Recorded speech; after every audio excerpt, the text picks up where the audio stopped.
साथियों, जय हिंद।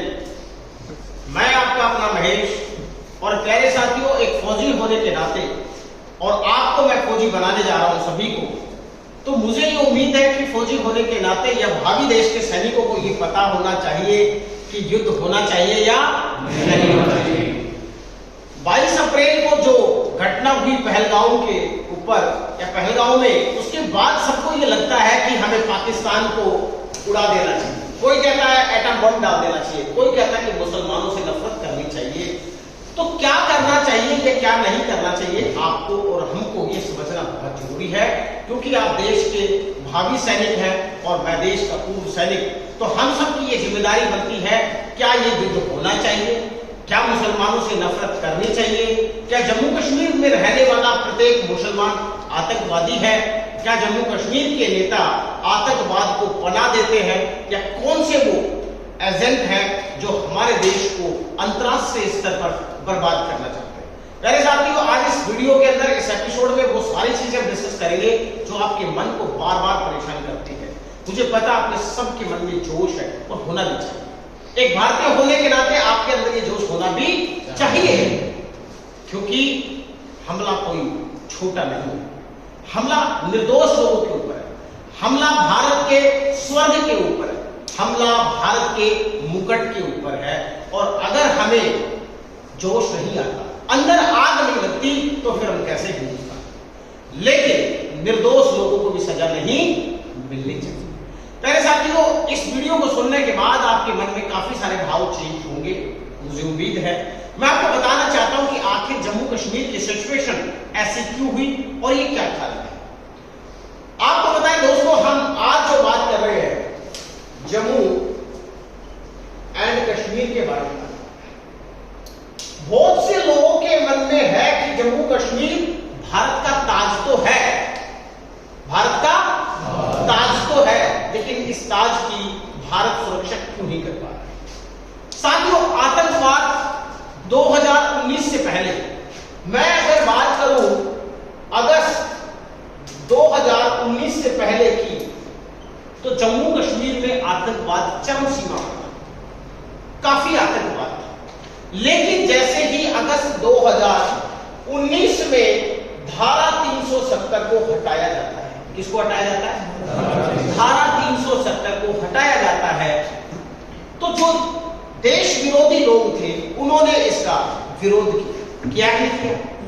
क्योंकि ये धारा 370 हटने से ये भारत के फेवर में थी और आतंकवादियों के और पाकिस्तान जैसे इस्लाम कंट्री के इन फेवर में थी। हमें भारत की फेवर करनी थी। धारा 370 हटी।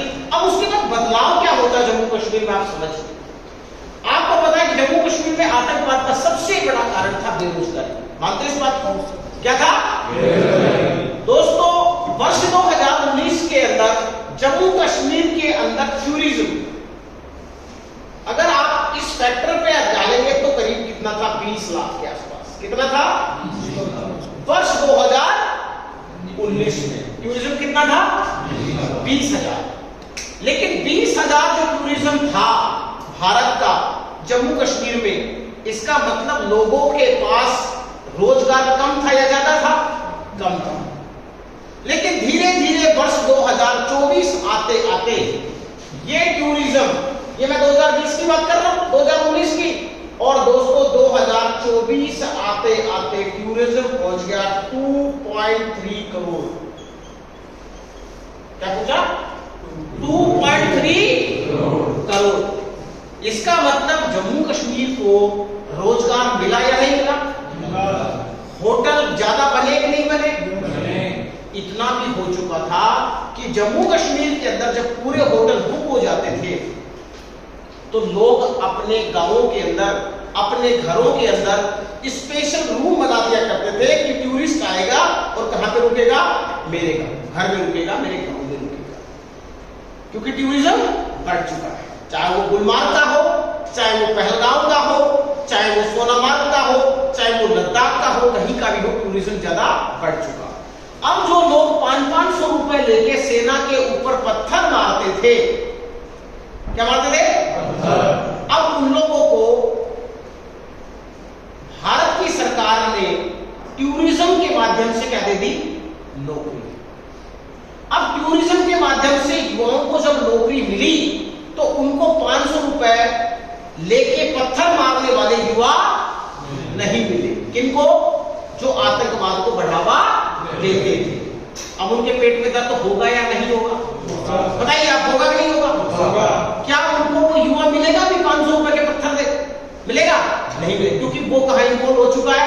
उसने घोड़े खरीद लिए टूरिस्ट को घुमाने के लिए, उसने होटल बना लिया टूरिस्ट को रखने के लिए, उसने होटल खोल लिया टूरिस्ट को खाना खिलाने के लिए, उसने जगह जगह पे पिकनिक स्पॉट डेवलप कर लिए टूरिज्म को बढ़ावा देने के लिए।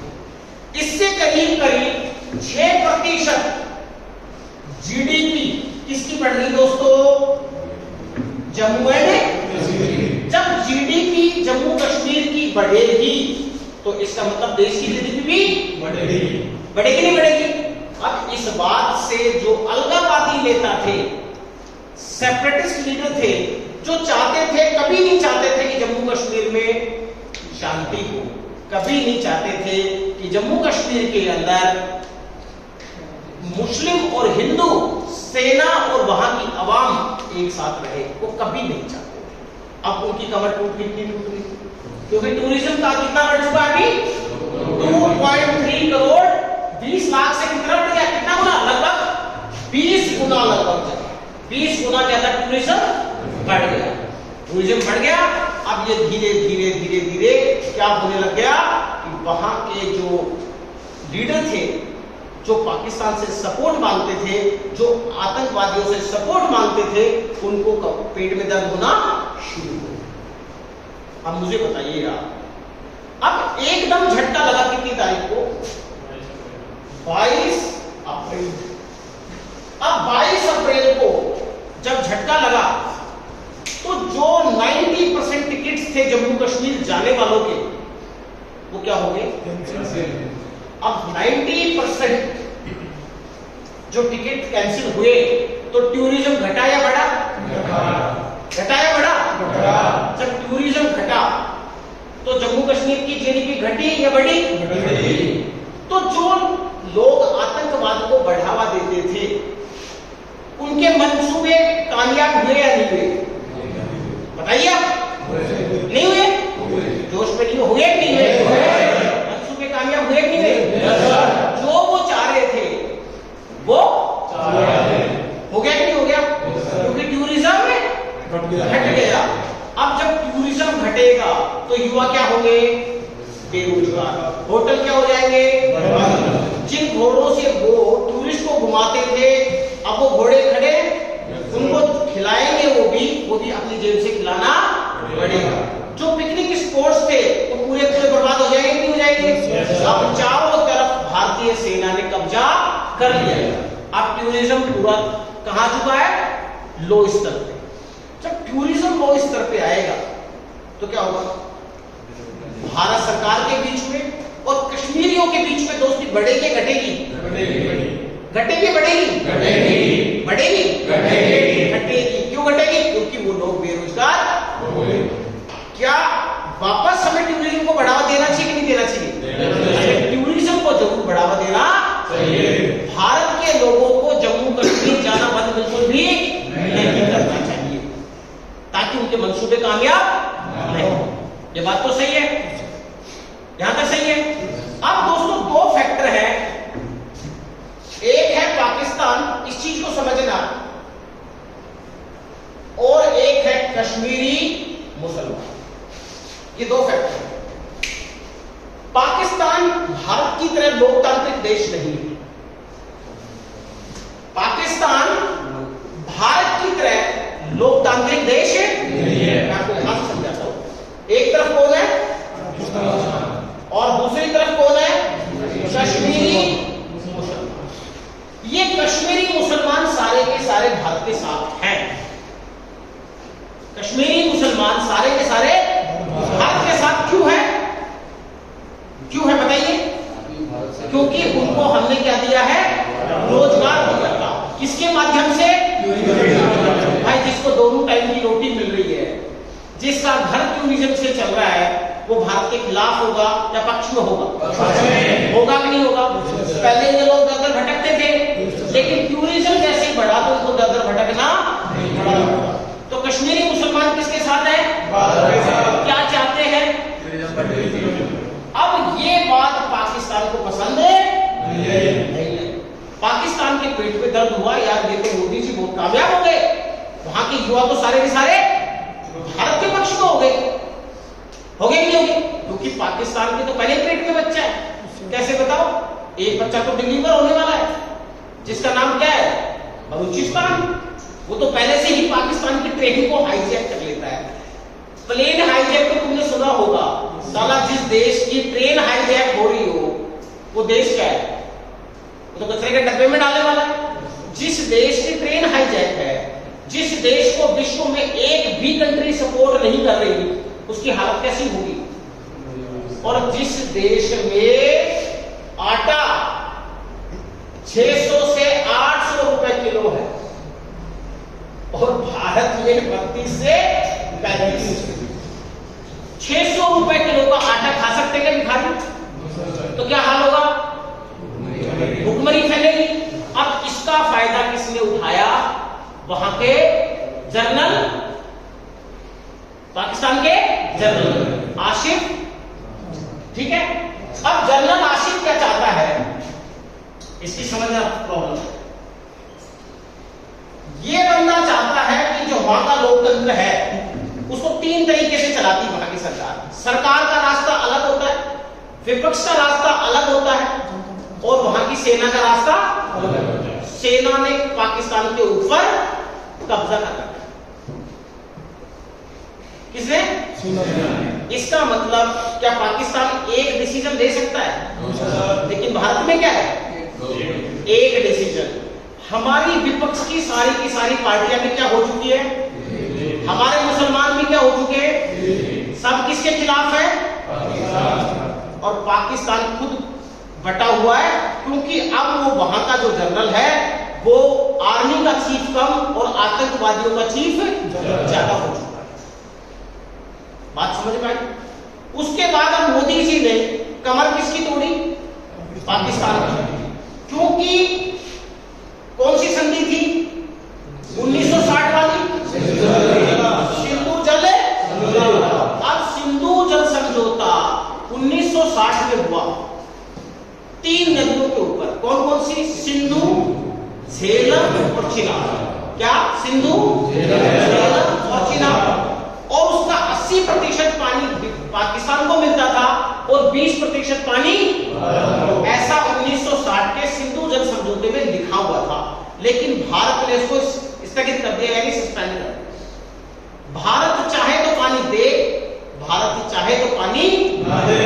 अब जिस देश में आटा 600 रुपए किलो है, पानी के लिए दर दर भटकना पड़ रहा है, खाने के लिए लाले हो रहे हैं, विश्व में कोई भी देश सपोर्ट नहीं कर रहा है, विश्व में कोई भी देश सपोर्ट। और भारत ने ये और कह दिया कि आज से कुछ सालों पहले 5 लाख पाकिस्तानी आए थे और किसी के 5 बच्चे पैदा हो गए, किसी के 8 बच्चे, किसी के 10 बच्चे। अब वो सारी टीम वापस जाएगी तो पाकिस्तान में भीड़ बढ़ेगी या घटेगी? बढ़ेगी। और भारत में घटेगी। तो भुखमरी पाकिस्तान में बढ़ेगी या घटेगी? बढ़ेगी। जो लाला खिला रही थी यहाँ पे 9 बच्चे, भारत की लड़की पाकिस्तान में जाकर शादी कर रही है। ससुराल कहाँ है? पाकिस्तान। पियर कहाँ है? मतलब दूध वहां खरीदा जा रहा था और दही यहां बनाया जा रहा था। समझ गए? और बच्चे कितने? 8-10 से नीचे। और बिल्कुल कभी अटारी बॉर्डर से तो कभी बाघा बॉर्डर से पीहर ससुराल का रास्ता मोदी जी ने बोला है 48 घंटे के अंदर अंदर देश छोड़ो। अब जब वो देश छोड़ेगी तो वो टीम कहां रहेगी? चलो भैया, कहां पे? पापा के घर। पापा कहां है? और बच्चे सारे जाएंगे। अब ये जो तकलीफ उनको सता रही है, नहीं मोदी जी हमें रोक लीजिए, हम तो भारत के हैं। तू भारत की है तो तूने बताया क्यों नहीं? पाकिस्तानी से कब शादी कर ली? वो भी व्हाट्सएप पे शादी। इंस्टाग्राम पे शादी, फेसबुक पे शादी हो रही थी और बस वो तो वहां पे दूध लेने जा रही थी, कहां पे, बागा बॉर्डर से निकली, समझ रहे ना, दवाई लेके आई और डिलीवरी यहां करवा दी। तो मतलब भारत का तुम्हारे बच्चे पालने के लिए बैठा हुआ, भारत इसलिए बैठा तुम्हारे बच्चे पाले, इंजेक्शन वहां लगवाओ, बुखार यहां ठीक होगा। तो ये तकलीफ अब इनको बढ़ गई। तो जो पाकिस्तानी मुसलमान थे उनको तकलीफ है, अब हिंदुस्तानी मुसलमान खुश हो रहे हैं। क्यों हो रहे हैं? कि भाई जो हमारी चीजों पर कब्जा करके बैठे हुए थे वो लोग अब कहां जाएंगे, वो पाकिस्तान, और हमारे मुसलमान अब आबाद हो जाएंगे और पाकिस्तान के मुसलमान बर्बाद हो जाएंगे। हम क्या चाह रहे हैं? अब बताओ, एक एटम बम गिर के मारना ज्यादा अच्छा है या तड़फा तड़फा के मारना अच्छा है? कभी सालों को पानी मत दो, कभी सालों को आटा मत दो, कभी बागा बॉर्डर से लात मारो, मोदी जी बचा लीजिए, मोदी जी बोले जाओ, क्या हम तो आपकी बेटी है, तो बेटी वहां क्यों गई थी, अब जाओ। तो मोदी जी के 5 फैसले बड़े हुए। 1960 का सिंधु जल समझौता को क्या कर दिया, पाकिस्तान के जितने भी राजनायक थे उनको हटा दिया। पाकिस्तान के जितने भी मुसलमान यहां पढ़ रहे थे, अब्बा अम्मू अम्मी के पास, वो कहां जा रहे हैं, पाकिस्तान वापस। जितने भी सार्क के समझौते थे, सार्क के वो सारे के सारे रद्द कर दिए गए। और सबसे बड़ी बात तो है कि जो पाकिस्तान से हम पाकिस्तान को सामान देते थे सस्ते भावों में, अब वो सामान पूरी तरह से बंद कर। पाकिस्तान हाथ जोड़ता जोड़ता कहां गया, IMF के पास, इंटरनेशनल मॉनेटरी फंड के पास, कि कुछ पैसा दे दो मैं मेरे देश को चला लूं। IMF बोलता है पहले जो पैसे लिए थे वो तो वापस कर दे, जो उधार लिए थे वो तो दोबारा, फिर आ गया भीख मांगने। अब पाकिस्तान के पास में क्या रह गया, एक छोटा सा डर, एटम बम छोड़ दूंगा। अरे साले तेरे एटम बम तो गिरवी रखे छोड़ क्या देगा। अब हमारे पास राफेल है, हमारे पास अग्नि है, हमारे पास प्रहार है, हमारे पास त्रिशूल है, हमारे पास नाग है, हमारे पास विक्रांत है, हमारे पास INS राणा है, हमारे पास अरिहंत है। पानी में भी मारेंगे, ऊपर भी मारेंगे और ग्राउंड में भी मारेंगे। पाकिस्तान को समझ आ चुका है कि पूरी विश्व कम्युनिटी कूटनीतिक तरीके से भी हमारे साथ है या नहीं? Yes sir. हिंदुस्तान का मुसलमान भी हमारे साथ है, समझ में आ गया? हिंदुस्तानी मुसलमान हमारे साथ, विश्व समुदाय हमारे साथ, हमारी सेना तो है ही। एक बार मौका दे दो, ये तो गोली की बात कर रहे हो, मेरे को लग रहा है लाठी डंडियों से इससे करके आ जाएंगे। देखा था ना, चाइना एक बार टकराया था, लाठी उल्टी मारी और दे दबादम, है ना? तो ये जो भारत की सेना मजबूत, अब उनको समझ में आ गया कि अब भारत मुझे नहीं छोड़ेगा। और खुशखबरी तो एक और है कि पाकिस्तानी जो रेंजर है उनका एक जवान को पकड़ लाया कल जिंदा। अब उसको ठोक रहे और बता रहे वो क्या चल रहा है, समझ गए? तो ये जो सारी स्ट्रेटजी है, टूरिज्म बढ़ा तो पाकिस्तान और आतंकवादियों के पेट में दर्द हुआ या नहीं हुआ? जम्मू कश्मीर में जब आतंकवाद कम हुआ तो जो लोग आतंकवाद के नाम पे खाना खाते थे, तो उनका क्या हुआ? जो अमीर मुसलमान थे, जो नेता थे, जो ब्यूरोक्रेट्स थे जम्मू कश्मीर के, उनका बेटा तो लंदन में पढ़ रहा था, उनका बेटा तो अमेरिका में पढ़ रहा था, डॉक्टर इंजीनियर बन रहा था, IAS IPS बन रहा था, लेकिन गरीब मुसलमान बेचारा पत्थर फेंक रहा था पेट भरने के लिए। मोदी जी ने बोला कोई बात नहीं, हम तुम्हारे पिकनिक स्पॉट को इतना बढ़िया डेवलप कर देंगे कि वहां पे क्या हो जाएगा, टूरिज्म पैदा हो जाएगा। तो अब बताओ, युद्ध होना चाहिए? होना चाहिए। युद्ध अभी भी होना चाहिए? Yes sir. क्या वहां का जो टूरिज्म है वो रुकना चाहिए कि नहीं रुकना चाहिए? टूरिज्म नहीं रुकना चाहिए, क्योंकि उससे हमारे ही देश को, हमारे ही देश के मुसलमानों को नुकसान हो रहा है। अब अगले वीडियो में मैं आपको बताऊंगा ऐसे मुसलमान का नाम जिसके आप फैन हो जाओगे और आप कहोगे अगर मुसलमान हो तो उस जैसा। अगले वीडियो में देखेंगे आप, तब तक के लिए जय हिंद।